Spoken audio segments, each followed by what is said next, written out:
Triple ITs की NITs की number of seats हैं। तो नंबर ऑफ सीट्स के बारे में कौन कौन से कॉलेज पार्टिसिपेट करते हैं, जेईई मेंस की रैंक के लिए कौन कौन से कॉलेज के लिए जेईई मेंस का एग्जाम कंडक्ट करवाया जाता है, उनकी काउंसलिंग का पोर्टल क्या है, उस पोर्टल पे कौन कौन से कॉलेज कनेक्टेड है, नए कॉलेज कौन कौन से ऐड हो रहे हैं, इसके अलावा उनकी ओपनिंग क्लोजिंग रैंक क्या रहती है, रिजर्वेशन वाइज क्राइटेरिया क्या रहता है, उसके बाद उसका कट ऑफ क्या रहता है, इसके अलावा कॉलेजेस में और कौन कौन सी नई ब्रांचेस ऐड की जा रही हैं, सभी जानकारी जितने भी बच्चे हैं जो साल 2024 में एग्जाम में बैठने जा रहे हैं उनके लिए बहुत जरूरी है। और हम आगे आने वाले वीडियोज में आप तक ये जानकारी पहुंचाने का प्रयास लगा।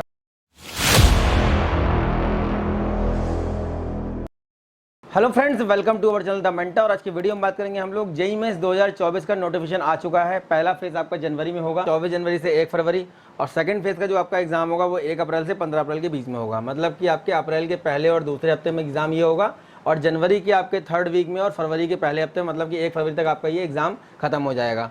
तो जेईई मेंस के जितने भी ऐसे बच्चे हैं जो 2024 की तैयारी कर रहे हैं, 2024 के जेईई मेंस के एग्जाम में बैठने जा रहे हैं, उन बच्चों के लिए सबसे इंपॉर्टेंट बात यह है कि आपका एग्जाम्स की प्रिपरेशन के साथ साथ में आपको ये भी पता होना चाहिए कि जेईई मेंस की जब आपकी परसेंटाइल या रैंक आपकी डिक्लेयर होगी तो आपको उसको यूज़ कैसे करना है। बहुत बेसिक सी चीज़ें हैं, बहुत कॉमन सी चीज़ें हैं जो मैं लगातार हर वीडियो में बताता हूँ, और कई सारे और भी वीडियोस आप लोग देखते होंगे। जितने भी ऐसे बच्चे हैं जो बिगनर हैं, पहली बार पेपर देने जा रहे हैं, जो ड्रॉप आउट वाले बच्चे हैं जिन्होंने 2023 में 12th किया है या जिन्होंने 2022 में 12th किया है, उन बच्चों के लिए थोड़ा सा ईजी रहता है क्योंकि वो काउंसलिंग वगैरह में पार्टिसिपेट करते हैं, कई सारे एप्लीकेशन फॉर्म उन्होंने भरे होते हैं। तो ऐसे में उनको थोड़ी जानकारी होती है कि हमको कौन कौन से कॉलेजेस के लिए अप्लाई करना है, कौन कौन से कॉलेजेस में किस प्रकार से रैंक को यूज़ करना है। लेकिन जो 2024 में बैठने जा रहे हैं बच्चे, उनके पास बोर्ड का थोड़ा प्रेशर रहता है, और बोर्ड एग्जाम जब आपका फरवरी मार्च में होगा, उसके बाद आपका जो सेकंड वाला एग्जाम होगा, तो जब आपका परसेंटाइल के बाद जब आपकी रैंक आती है, उस रैंक को कैसे बेटर वे में आपको यूज़ करना है। कुछ चेंजमेंट भी आपके एग्जाम में किए गए हैं इसमें। इस साल 75 का जो क्राइटेरिया है वो एज इट इज़ लागू किया गया है 2023 की तरह। जेईई मेंस का एग्जाम आपका 2013 से ये लागू किया गया है। 2013 से लगातार जेईई मेंस का एग्जाम सीबीएसई बोर्ड करवा रहा था। उससे पहले ये एग्जाम आपका AIEEE के नाम से हुआ करता था, all India engineering entrance examination. तो ये AIEEE 2012 तक हुआ, और 2012 के बाद फिर आपका जो है 2013 में इसको नाम दे दिया गया जेईई मेंस। और जेईई मेंस का एग्जाम लगातार सीबीएसई बोर्ड करवाता रहा 2018 तक। 2018 में जब काउंसलिंग आपकी खत्म हुई थी, जब अप्रैल में एग्जाम हुआ था, अप्रैल में एग्जाम के बाद जब आपकी काउंसलिंग खत्म हुई थी, तो काउंसलिंग खत्म होने के बाद सितंबर में ही इसका फॉर्म आ गया था जेईई मेंस का। और ये नोटिफिकेशन काफ़ी पहले आ गया था कि 2019 का जो एग्जाम होगा वो अब एनटीए करवाएगा, सीबीएसई ना करवा के एनटीए करवाएगा। 2020 में पैंडेमिक के कारण आपका लॉकडाउन हुआ, और लॉकडाउन के बाद आपका ये एग्जाम लगातार पोस्टपोन किया गया। 2020 में भी डिस्टर्ब रहा, 2021 में भी डिस्टर्ब रहा, और 2022 में भी आपका एग्जाम ये डिस्टर्ब रहा। 2023 का एग्जाम समय पर करवाया गया है, और उम्मीद यही है कि 2024 का एग्जाम भी समय पे आपका करवाया जाएगा। तो एग्जाम आपका समय पे हो जाएगा जनवरी और अप्रैल में। लेकिन एग्जाम के बाद आपको जो रैंक को जिस तरीके से यूज़ करना होता है, जिस तरीके से आपकी परसेंटाइल को यूज़ करना होता है, बहुत सारे कॉलेज हैं जो आपकी परसेंटाइल को कंसीडर करते हैं, बहुत सारे कॉलेज हैं जो रैंक आने के बाद एप्लीकेशन फॉर्म निकालते हैं। तो कौन कौन से ऐसे कॉलेज हैं जो जेईई मेंस के एग्जाम से हमें मिलते हैं, और जेईई मेंस के एग्जाम को कंडक्ट करवाने का मेन पर्पस क्या होता है। बहुत सारे पेरेंट्स, बहुत सारे बच्चे हमारे कॉन्टैक्ट में आते हैं। हर साल सेमिनार हम लोग करते हैं, वेबिनार करते हैं, लाइव सेशन करते हैं, बहुत सारे बच्चे ऑफिस विजिट करते हैं। तो उन बच्चों में से बहुत सारे बच्चों को ये नहीं पता होता है कि जेईई मेंस का एग्जाम एक्चुअल में कंडक्ट किस लिए होता है, इस एग्जाम का पर्पस क्या होता है। इस एग्जाम का पर्पस ये होता है, जितने भी नेशनल इंपॉर्टेंस के आपके कॉलेज हैं, जैसे आपके आईआईटीज हैं, इस समय कितने हैं 23, एनआईटीज आपके इस समय कितने हैं 32, उसके बाद आपके ट्रिपल आईटी इस समय कितने हैं 26। अब इसमें आपका triple IIT Bhubaneswar, triple IIT Naya Raipur, triple IT Delhi नहीं आता है, ट्रिपल आईटी हैदराबाद में नहीं आता है, ट्रिपल आईटी आपका बैंगलोर में नहीं आता है। उन सभी कॉलेज की हम लोग बात करेंगे कि इन ट्रिपल आईटीज में डिफरेंस क्या है। ये 26 ट्रिपल आईटी में, ट्रिपल आईटी बैंगलोर में, ट्रिपल आईटी भुवनेश्वर में, ट्रिपल आईटी दिल्ली में, और ट्रिपल आईटी हैदराबाद बैंगलोर में क्या डिफरेंस है।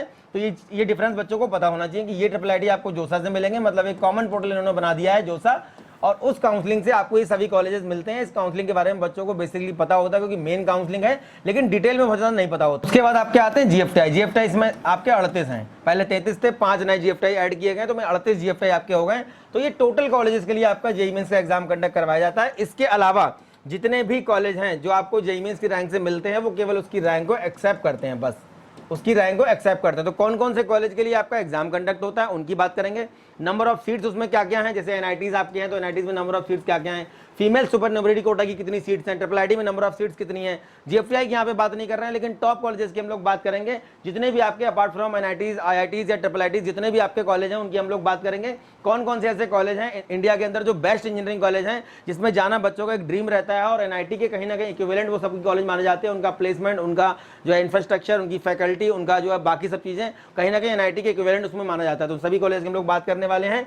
साल 2024 में जितने बच्चे एग्जाम में बैठने जा रहे हैं उनके लिए वीडियो बहुत इंपॉर्टेंट इंपॉर्टेंट होने वाला है। तो चैनल को सब्सक्राइब कर लीजिए, वीडियो को लाइक करिए, दोस्तों को शेयर करिए, जिससे कि आने वाले अपडेटेड वीडियो लगातार आपको मिलते रहें।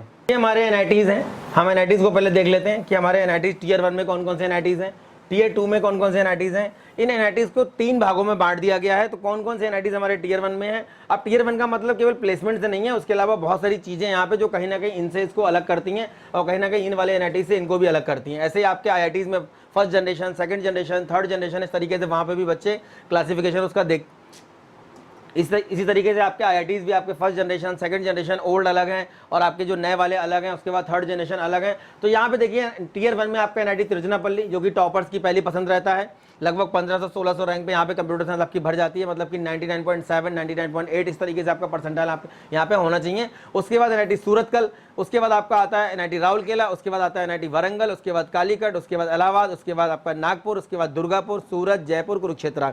तो ये आपके एनआईटीज़ हैं। इनमें आपका तिरची, वारंगल, सूरतकल, राउरकेला, इलाहाबाद और कालीकट, इन एनआईटीज़ को अगर हम हटा दें तो इसके अलावा इनको आप ऊपर नीचे रख सकते हो अपनी लोकेशन के हिसाब से, इसमें कोई डिफरेंस नहीं है। प्लेसमेंट वगैरह सबका जबरदस्त रहता है और इन सभी एनआईटीज़ के अंदर अगर हम एवरेज प्लेसमेंट देखेंगे तो 12 लाख से 15 लाख के आसपास आपका एवरेज प्लेसमेंट देखने को मिल जाता है और हाईएस्ट सबका अलग अलग रहता है। किसी का 1 करोड़ जाता है, किसी का 90 लाख है, किसी का 80 लाख है। तो यहाँ प्लेसमेंट की फिलहाल हम बात नहीं कर रहे हैं, लेकिन हम बात कर रहे हैं टीयर 1 में कौन कौन से एनआईटीज़ हैं, क्योंकि बच्चों का कन्फ्यूजन ये रहता है कि जब हम जेईई मेंस का पेपर देंगे तो जेईई मेंस का पेपर देने के बाद हमें जो एनआईटीज़ मिलने वाले हैं वो एनआईटीज़ में को हम किस तरीके से चूज करेंगे। तो बेसिकली जो बच्चे जेईई मेंस के जो 2024 में पेपर में बैठने जा रहे हैं, तो बेसिक जानकारी बहुत जरूरी है कि टीयर 1 के कौन कौन से एनआईटीज़ है, टीयर 2 के कौन कौन से एनआईटीज़ है, टीयर 3 में कौन कौन से एनआईटीज़ आपके आते हैं। टीयर 3 में देखिए मणिपुर है, पुडुचेरी है, उत्तराखंड है, अरुणाचल प्रदेश है, आंध्र प्रदेश है, सिक्किम है, एनआईटी दिल्ली है, उसके बाद मिजोरम है, उसके बाद नागालैंड है। उसके बाद टीयर 2 का हम लोग देख लेते हैं। यहाँ पे देखिए जालंधर है, रायपुर है, जमशेदपुर है, भोपाल है, सिलचर है, हमीरपुर है, पटना है, मेघालय है, अगरतला है, गोवा है। ये आईटी सिद्धपुर है, ये हमारा बंगाल इंजीनियरिंग कॉलेज के नाम से जाना जाता था इसको पहले। ये हमारा 1856 का कॉलेज है और ये सबसे पुराना इंजीनियरिंग कॉलेज माना जाता है उधर वेस्ट बंगाल के साइड में। इंडिया में भी लगभग तीसरे चौथे नंबर पर ये आता है। और ये हमारा आईटी सिद्धपुर 32 नंबर का एनआईटी है। अभी रिसेंटली 2 साल पहले इसको बनाया गया है, एनआईटी की लिस्ट में इसको डाला गया है। कई सारे कॉलेज इंटरचेंज होते रहते हैं, जैसे पंजाब इंजीनियरिंग कॉलेज पहले स्टेट गवर्नमेंट कॉलेज था, उसको जीएफटीआई में डाल दिया गया है। कई सारे निफ्टम को जीएफटीआई में डाला गया, कई सारे अभी देखिए बीआईटी पटना को, बीआईटी देवगढ़ को जीएफटीआई में डाला गया है। तो जिन कॉलेजेस का परफॉर्मेंस अच्छा होता है उनको गवर्नमेंट फंडेड की लिस्ट में डाल देते हैं। हो सकता है कि आने वाले समय में पंजाब इंजीनियरिंग कॉलेज को भी एनआईटी की लिस्ट में डाल दिया जाए। तो इस हिसाब से हमारे इस समय 32 एनआईटी हैं। हमारी नंबर ऑफ सीट्स हैं, देख लेते हैं। एनआईटी रायपुर, एनआईटी जालंधर, यहाँ पे प्रोग्राम वाइज मैंने सीटें यहाँ पे देखिए लिखी हुई हैं। 79 सीट्स आपकी देखिए बायोटेक्नोलॉजी 4 ईयर, यहाँ 5 ईयर की सीट, मैं 5 ईयर सीट्स की यहाँ पे बात नहीं कर रहा हूँ। जो 5 ईयर आपके प्रोग्राम चलते हैं एमएससी 5 ईयर, उसकी बात नहीं कर रहे, केवल 4 ईयर की बात कर रहे हैं। कंप्यूटर साइंस देखिए 4 ईयर 114, उसके बाद इलेक्ट्रिकल में 115, उसके बाद इलेक्ट्रॉनिक्स एंड कम्युनिकेशन 114, मैकेनिकल में 115। टोटल नंबर ऑफ सीट्स कितनी आपकी यहाँ पे हैं? तो टोटल नंबर ऑफ सीट हमारी एनआईटी रायपुर के अंदर है 1118। एनआईटी जालंधर के अंदर देखिए 58 सीट आपकी बायोटेक्नोलॉजी में है, केमिकल इंजीनियरिंग में 80 सीट है, उसके बाद सिविल इंजीनियरिंग में 90 सीट है, इलेक्ट्रॉनिक्स एंड वीएलएसआई में देखिए आपकी 30 सीट है, कंप्यूटर साइंस में 158 सीट है। टोटल सीट हमारी कितनी यहाँ पे 1103 सीट है एनआईटी जालंधर के अंदर। अब यहाँ पे 2 कंडीशंस होती हैं। 50% सीट तो आपकी होती है ऑल इंडिया कोटे की, मतलब कि other state quota, all India नहीं अदर स्टेट कोटा। और 50% सीटें हमारी उन बच्चों के लिए होती हैं जो पंजाब से 12th किए हुए हैं। मतलब अगर आपने पंजाब से 12th किया है, अगर आपने 12th की परीक्षा पंजाब से दी हुई है, मतलब पंजाब स्टेट के किसी भी आपने स्कूल से किया हुआ है, स्टेट बोर्ड से किया है, सीबीएसई से किया है, आईसीएसई से किया है, तो 50% सीटें आपकी हैं। ठीक है, मतलब कि ये 1100 का आधा कर दीजिए, ये सीटें 50% आपकी पंजाब के बच्चों के लिए जो वहाँ से 12th किए हैं, और 50% सीटें आपकी होंगी अदर स्टेट के बच्चों के लिए। तो जो होम स्टेट वाले बच्चे होते हैं उनका कट ऑफ थोड़ा सा नीचे रहता है, अदर स्टेट वालों को वो ब्रांच थोड़ी ऊपर मिलती है। जैसे मान लीजिए कंप्यूटर साइंस है तो किसी बच्चे को 10,000 पे मिल रहा है अदर स्टेट वाले को, तो यही कंप्यूटर साइंस होम स्टेट वाले को फिर 15,000 20,000 तक मिल जाएगी, जो जिन्होंने पंजाब से 12th किया है।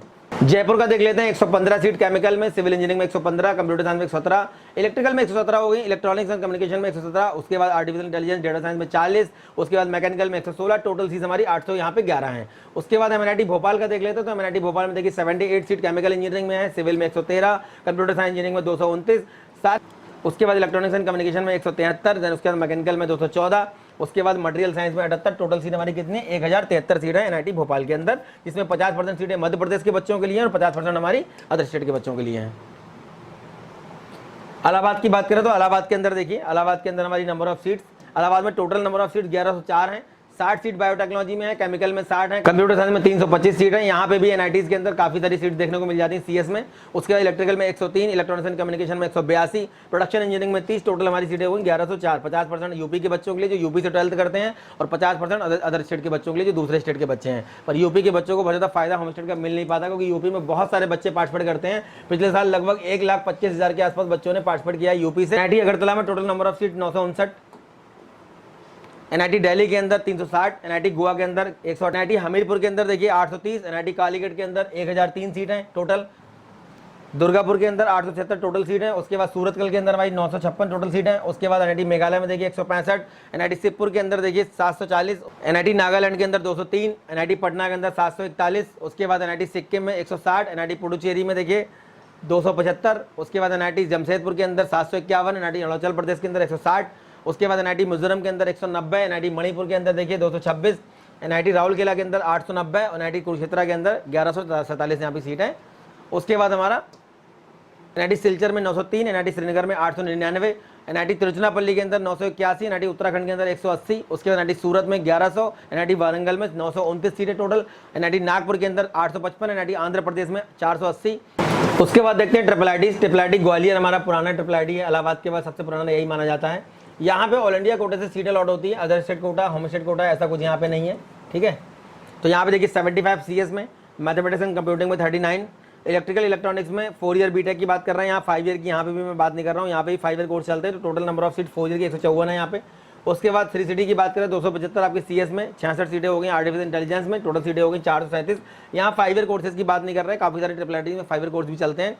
ट्रिपल आईटी गुवाहाटी के अंदर 254, ट्रिपल आईटी कोटा के अंदर 270, ट्रिपल आईटी कल्याणी में 178, ट्रिपल आईटी बड़ोदरा में 220, उसके बाद ट्रिपल आईटी सोनीपत के अंदर 180, ट्रिपल आईटी ऊना में 207, ट्रिपल आईटी इलाहाबाद के अंदर 439, ट्रिपल आईटी तिरुचनापल्ली के अंदर 150, ट्रिपल आईटी कांचीपुरम में 392, triple IT DM Indian institute of information technology design and management आपका जबलपुर के अंदर आपकी नंबर ऑफ सीट्स हैं वो हैं 558।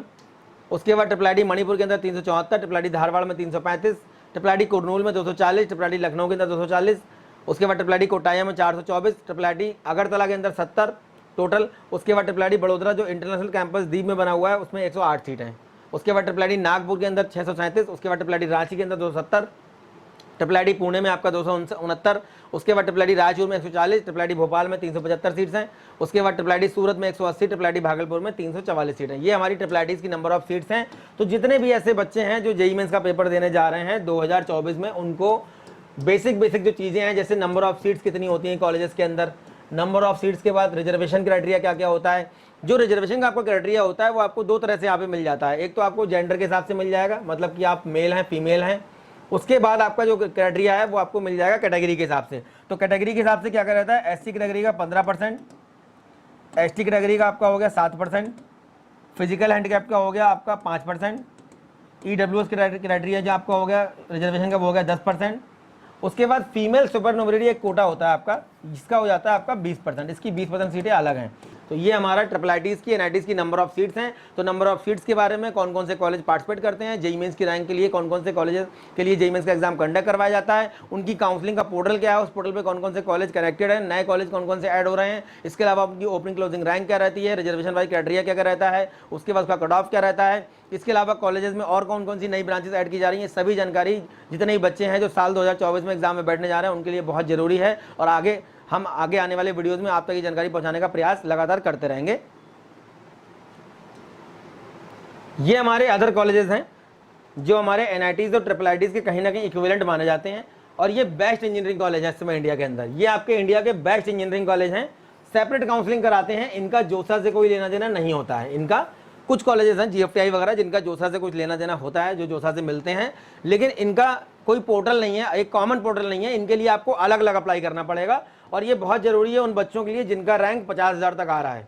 अगर 95 परसेंटाइल 94 परसेंटाइल आप एक्सपेक्ट करके चल रहे हो कि मेरा ये आने वाला है, इवन 93 परसेंटाइल भी अगर आपका आ रहा है, और अगर रेयर ब्रांच का हम लोग देखें कि आप ब्रांचेस को कंप्रोमाइज अगर कर सकते हैं, अगर आप computer science, information technology, EC या इसके स्पेशलाइजेशन के अलावा कोई और ब्रांच भी अगर आप ले सकते हैं तो आप मान करके चलो कि 90 परसेंटाइल तक पे भी ये कॉलेज कभी कभी मिलते हुए देखे गए हैं। और अगर बहुत रेयर ब्रांच बायोटेक वगैरह की हम लोग बात कर लें तो स्पॉट राउंड वगैरह में ये बात की बातें हैं, जब आपका रिजल्ट आ जाएगा तब बता देंगे। लेकिन अभी मैं बात कर रहा हूं कि जेईई मेंस में apart from NIT triple IT कौन कौन से ऐसे बेस्ट इंजीनियरिंग कॉलेज हैं जो आपको मिलेंगे, उनके बारे में आपको पता होना चाहिए, इनका प्रोसेस आपको पता होना चाहिए। ट्रिपल आईटी हैदराबाद अपना यूजी का एग्जाम करवाता है 5 ईयर कोर्सेज के लिए और जेईई मेंस की रैंक को एक्सेप्ट करता है लगभग 3 से 4 हज़ार सीएस ब्रांच के लिए और लगभग 8 से 10 हज़ार रैंक आपका ईसी ब्रांच के लिए ये आपका होना चाहिए इस कॉलेज में जाने के लिए। ट्रिपल आईटी बेंगलोर का सेम क्राइटेरिया है, 5 ईयर कोर्सेज कराता है, जेईई मेंस की रैंक को एक्सेप्ट करता है, 5 ईयर कोर्सेज यहाँ पे चलते हैं। यहाँ 4 ईयर कोर्सेज के लिए जेईई मेंस का रैंक को एक्सेप्ट किया था। उसके बाद ट्रिपल आईटी दिल्ली, ये आपको डीटीयू की जो काउंसलिंग होती है जैक दिल्ली की, उससे आपको मिलेगा। जैक दिल्ली एक पोर्टल है, जब आपका जेईई मेंस का रिजल्ट आ जाएगा तो जैक दिल्ली के पोर्टल पे आप जाएंगे तो वहां पे आपको triple IT Delhi, DTU, NSUT, आईजीडीटीयू और डीएसयू ये 5 कैंपस के लिए काउंसलिंग होती है। उसके बाद आपका धीरू भाई अंबानी अलग से काउंसलिंग करवाता है 25,000, 30,000, बहुत ज़्यादा 35,000 तक। Information communication technology, mathematics and computing यहाँ की बेस्ट ब्रांचेस हैं। हाईएस्ट प्लेसमेंट इसका लगभग 80-90 लाख के आसपास जाता है और एवरेज प्लेसमेंट इसका लगभग 15 से 20 लाख रहता है। थापर अपने आप में बहुत जबरदस्त कॉलेज है, जेईई मेंस के रैंक को एक्सेप्ट करता है। LMIT Jaipur, Laxminath Mittal institute of technology, ये आपका मित्तल स्टील वालों का कैंपस है, ये भी जेईई मेंस के रैंक को एक्सेप्ट करता है। पीडीपी गांधीनगर, उसके बाद एनएसयूटी, यूएसआईसीटी आपको आईपीयू की काउंसलिंग से मिलेगा। आईपीयू दिल्ली काउंसलिंग होती है, काफी सारे अच्छे कॉलेज में पार्टिसिपेट करते हैं। एचबीटीयू सिंगल काउंसलिंग करवाता है सेपरेट अपने लिए और ये यूपी का सबसे पुराना इंजीनियरिंग कॉलेज है। एमएआईटी आपको आईपीयू की काउंसलिंग से मिलेगा जो इंद्रप्रस्थ की काउंसलिंग होती है। उसके बाद आपका जेपी नोएडा अलग से फॉर्म निकालता है, जेईई मेंस को एक्सेप्ट करता है। आईटी लखनऊ, ये आपको मिलेगा यूपी टेक की काउंसलिंग जो कि अभी आपकी चल रही है। उसके बाद ट्रिपल एम गोरखपुर अलग से फॉर्म निकालता है, सेपरेट काउंसलिंग कराता है। यूआईटी चंडीगढ़ हमको मिलेगा, जैक चंडीगढ़ की जो हमारी काउंसलिंग होती है उससे मिलेगा। और यहाँ पे और भी कॉलेज है, यूआईटी होशियारपुर है, सीसीटी है, वाईएमसी फरीदाबाद हमको मिलता है। Haryana state technical education society की हमारी काउंसलिंग होती है उससे मिलता है। एसजीएसआईटी इंदौर हमको मिलेगा, एमपीडीटी की काउंसलिंग जो हमारी होती है उससे मिलता है।